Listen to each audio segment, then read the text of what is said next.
Hello students, आप सभी का नेपोलियन इंस्टीट्यूट के इस ऑनलाइन प्लेटफॉर्म पर स्वागत है। आज हम डेवलपमेंट इकोनॉमिक्स के एक बहुत ही महत्वपूर्ण topic the Lewis dual sector model के बारे में अध्ययन करेंगे।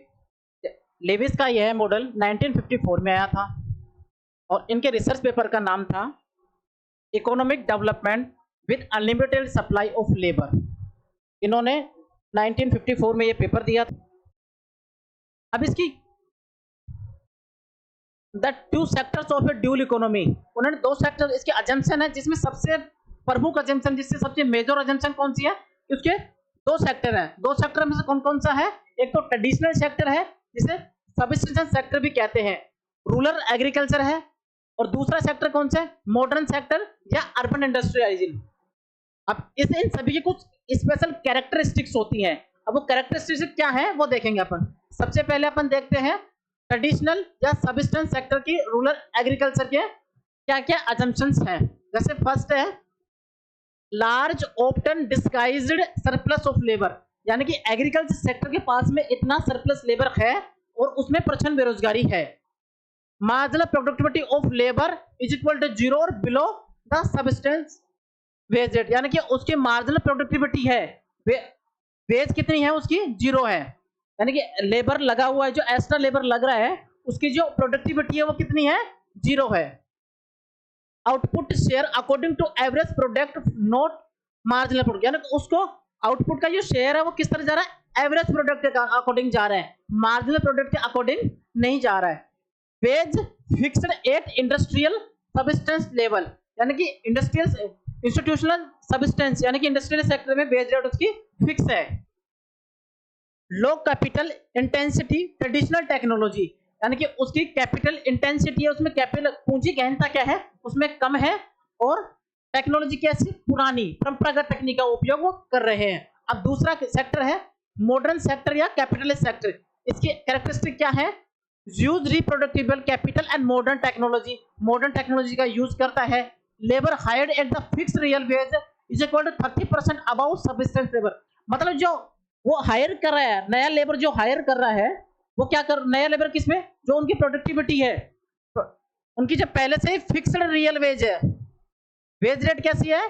फिक्स है, उसी पे वो हायर कर रहे हैं कि एक्स्ट्रा लेबर लगाने के लिए उसको कोई भी एक्स्ट्रा पेमेंट नहीं देना पड़ रहा है। जो पेमेंट पहले से लेबर को दिया जा रहा है वही एक्स्ट्रा लेबर को दे रहे हैं। और वो कितना परसेंट ऊपर है? यानी एग्रीकल्चर सेक्टर में जो वेज रेट है उससे 30% अबाउ है। कितना अबाउ? 30% अबाउ है। Unemployment determined where the wage marginal product of labour, यानी कि एम्प्लॉयमेंट का डिटर्मिनेशन कहां पे होता है? जहां पे marginal product is equal to किसके? वेज रेट के बराबर है। और profit are the engine of growth, capitalist reinvest them, यानी कि ग्रोथ का इंजन क्या है? प्रॉफिट है, और जो जितना भी प्रॉफिट कैपिटलिस्ट को होता है वो सारा का सारा वो क्या करते हैं? रीइन्वेस्ट करते हैं, यानी कि उसको पुनः से दोबारा से क्या कर देते हैं? उसको वो इन्वेस्टमेंट कर देते हैं। Absorb surplus labour released from agriculture over time, यानी कि जितना भी उसके पास में एग्रीकल्चर के पास में जितना भी सरप्लस लेबर है उस सबको क्या कर लेता है? वो सोख लेता है, अब्जॉर्ब कर लेता है। की एजम्पशन ऑफ द मॉडल, एक एजम्पशन अपन ने देख ली कि ड्यूल सेक्टर है। ड्यूल सेक्टर में दो सेक्टर कौन कौन से हैं? पहला सेक्टर कौन सा? एग्रीकल्चर सेक्टर है, दूसरा सेक्टर है मॉडर्न सेक्टर है। अब इसके एक अनलिमिटेड सप्लाई ऑफ लेबर, यानी एग्रीकल्चर सेक्टर के पास में अनलिमिटेड सप्लाई है, यानी जितना चाहूं मैं वहां से लेबर ले सकता हूं और उसको इंडस्ट्री में ट्रांसफर कर सकता हूं।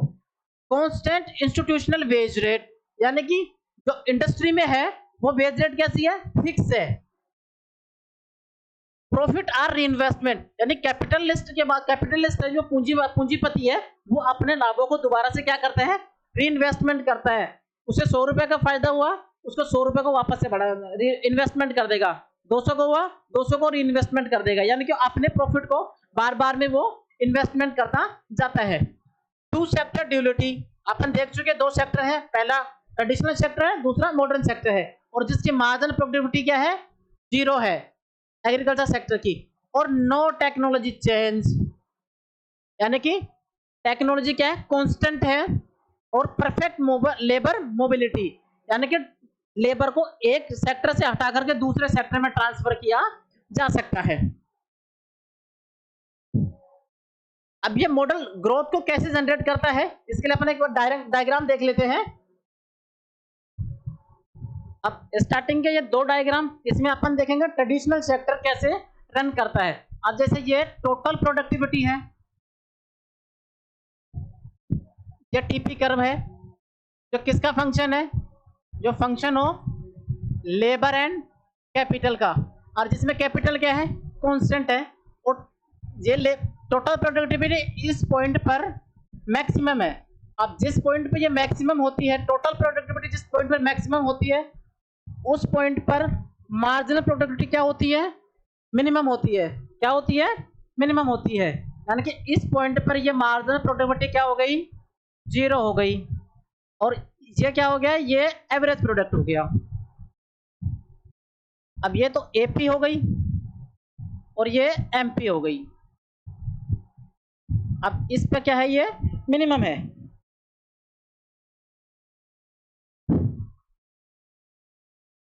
अब यहां पे क्या है, एमपी इज इक्वल टू क्या है, 0 है।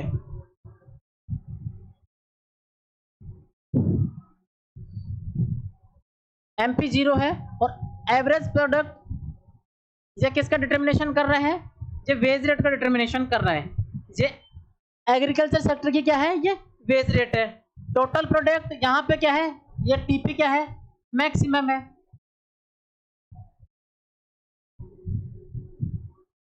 और यहां से यहां तक का ये क्या है, ये सरप्लस लेबर है, जो अपने पास में जो % बेरोजगारी है, यानी कि इस टीपी इस मिनिमम पॉइंट के बाद में अपन जितने भी बेरोजगारी लेबर लगाएंगे वो सारी की सारी क्या है, उसकी प्रोडक्टिविटी क्या है, उसकी प्रोडक्टिविटी 0 है। यानी कि जितनी में अपन एक्स्ट्रा लेबर लगा रहे हैं उसका मुझे कोई यूटिलाइजेशन नहीं हो रहा। अब आर्थर लुईस ने यही पॉइंट नोट आउट किया, उसने कहा कि ये एक्स्ट्रा लेबर है, इस एक्स्ट्रा लेबर को अपन कैसे एग्रीकल्चर सेक्टर से हटा करके इंडस्ट्रियल सेक्टर में ले जाएं, ताकि देश की क्या हो, ग्रोथ हो, कैपिटल अक्यूमुलेशन हो। अब इसके लिए अब ये देखो, ये टीपी कर्व किसका है, ये मॉडर्न सेक्टर का है, ये टीपी मॉडर्न सेक्टर का है। और ये अब वेज रेट कितनी थी, 30 पर। मैंने अजम्पशन में देखा था कि उसकी वेज रेट इस सेक्टर से कितनी ज्यादा है, 30% ज्यादा है। तो इसका 30% ज्यादा अपन ये मान लेते हैं कि 30% ज्यादा है, क्या ये वेज रेट है। और वेज रेट किसकी है, ये मॉडर्न सेक्टर की है, जो इससे 30% अबव है। और ये इनका लेबर डिमांड कर्व है, यानी कि इस पॉइंट पर इतनी लेबर लगा के मुझे इतना प्रोडक्शन हो रहा है, मुझे इतनी लेबर लगा करके इतना प्रोडक्शन हो रहा है। यानी कि ये तो उनके क्या हो गए, प्रॉफिट्स, और ये क्या हो गई, वेज रेट। यानी टोटल प्रोडक्शन, इसको मैं ए पॉइंट नाम दे देता हूं, यानी कि डब्ल्यू एम से लेकर के ए पॉइंट तक क्या है, जो तो मेरा प्रॉफिट है, और ये ओ से लेकर के डब्ल्यू एम तक क्या है, ये वेज रेट है। अब अजम्पशन में अपन में देखा था कि मेरे को जितना प्रॉफिट हो रहा है, यानी कि ये प्रॉफिट हो रहा है, इसको मैं दोबारा से क्या करूंगा, री इन्वेस्ट करूंगा। री इन्वेस्टमेंट करूंगा तो ये शिफ्ट होके आगे की तरफ हो जाएगा।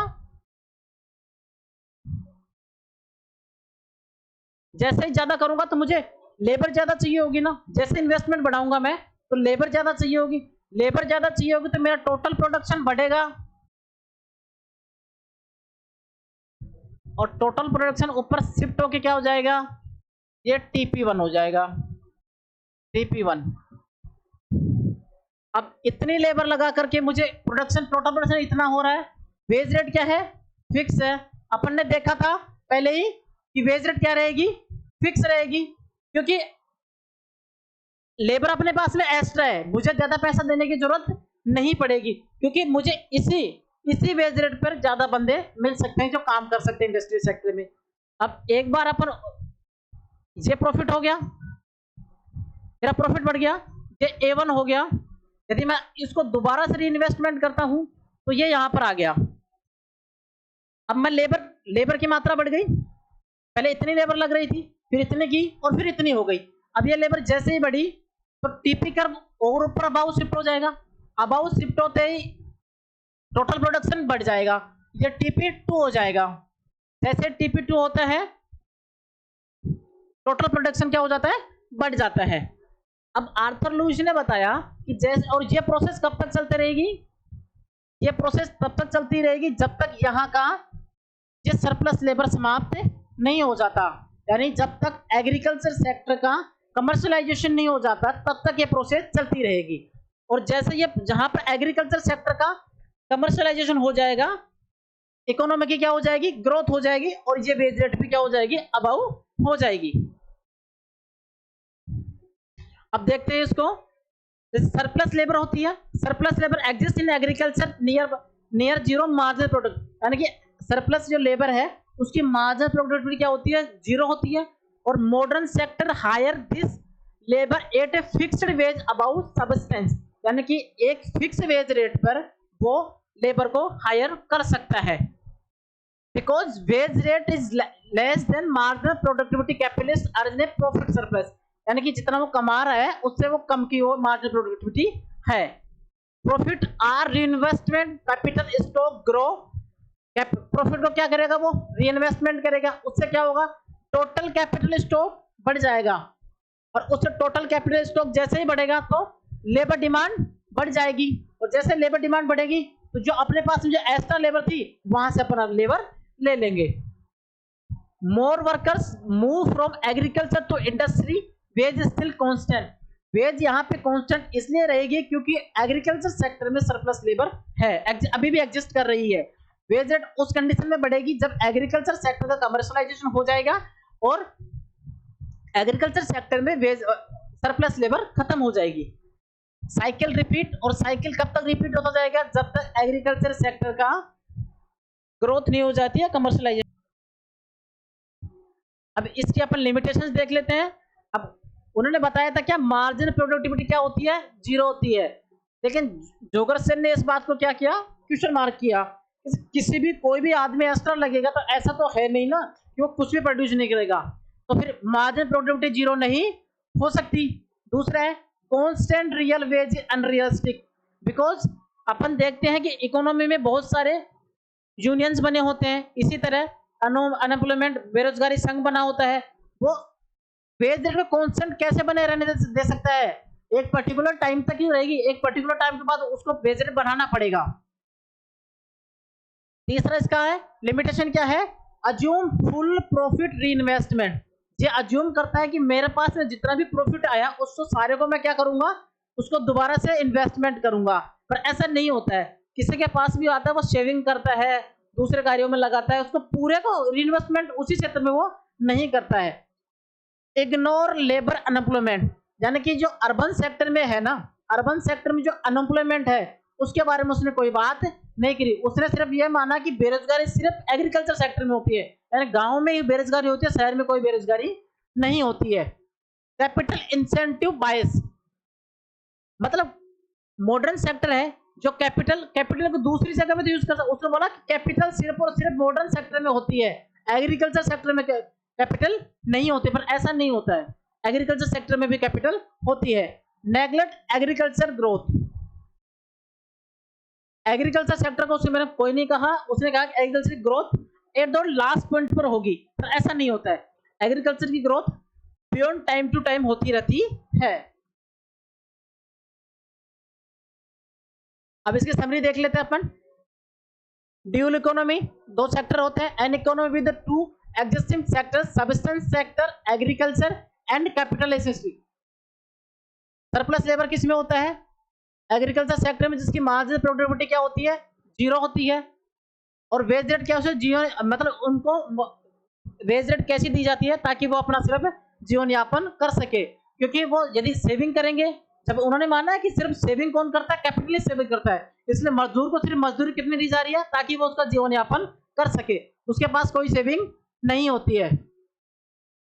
कैपिटलिस्ट सरप्लस और profit, the gap between output and wage bill in the modern sector the source of reinvestable fund, यानी कि उसके पास में वो फंड है, उसका वो क्या करेगा, दोबारा से वो रीइन्वेस्टमेंट करेगा।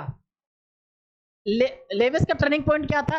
The point eight which agriculture surplus labour is exhibited at the ways begin the rise and employment, यानी कि तब तक ये सरप्लस लेबर काम आती रहेगी जब तक एग्रीकल्चर सेक्टर का कमर्शलाइजेशन नहीं हो जाता। अब इसके पीवाईक्यू देख लेते हैं। जैसे फर्स्ट पीवाईक्यू है इसका, which of the following is the correct assumption for the Lewis two sector model, यानी कि दो सेक्टर मॉडल, लुईस का ड्यूल सेक्टर मॉडल है, उसकी करेक्ट assumption क्या है? High unemployment in urban sector, option B rising real wage rate, third high margin productivity in the rural sector और surplus labour in the rural sector. तो क्या हो जाएगा correct answer? Correct answer surplus labour in the rural sector. क्यों हो जाएगा? क्योंकि अपन ने देखा कि एग्रीकल्चर सेक्टर में प्रचंड बेरोजगारी पाई जा रही है और उसका कर्व कैसा होगा? Elastic, perfectly elastic. लेबर का कैसा कर्व होगा? एक्स्ट्रा लेबर लगे उसका परफेक्टली इलास्टिक होगा, यानी कि एक फिक्स वेज रेट पे मैं कितनी भी लेबर हायर कर सकता हूं। तो ऑप्शन सही ऑप्शन क्या होगा? Surplus labour in the rural sector. Second question है, by an unlimited supply of labour Lewis mean, Lewis ने क्या बोला? अनलिमिटेड सप्लाई का मतलब क्या होता है? ए ऑप्शन है infinite elasticity of demand for labour, option B infinite elasticity of supply for labour, infinite labour available as a prevailing wage rate, none of these. क्या बोला था उसने? कि एक फिक्स वेज रेट पर मैं जितना लेबर लगाना चाहूं लगा सकता हूं। तो ये कौन सा ऑप्शन में है? ऑप्शन नंबर थर्ड पे है। ये सारे के सारे क्वेश्चन किस में से है? उसकी अजम्पशंस में है, और नेट में भी ऐसे क्वेश्चन आते हैं उसकी क्या अजम्पशन है, किसके उसकी क्या अजम्पशन नहीं है, कौन सा करेक्ट है कौन सा इनकरेक्ट है। According to Lewis model the dual economy grows only when, यानी कि इकोनॉमी की ग्रोथ रेट कब होगी? सब modern sector increase its output share related to the traditional sector, यानी कि स्टार्टिंग में दोनों सेक्टर होते हैं, यदि उसमें एग्रीकल्चर का शेयर ज्यादा होता है जबकि इंडस्ट्री का कम होता है, लेकिन जैसे स्ट्रक्चरल चेंजेस होते हैं तो इंडस्ट्री का शेयर बढ़ने लगता है और एग्रीकल्चर का शेयर कम होने लगता है। ज्यादा पॉपुलेशन किस में एंगेज रहने लगती है? इंडस्ट्री सेक्टर में रहने लगती है, जबकि पहले किस में रहती थी? ट्रेडिशनल सेक्टर में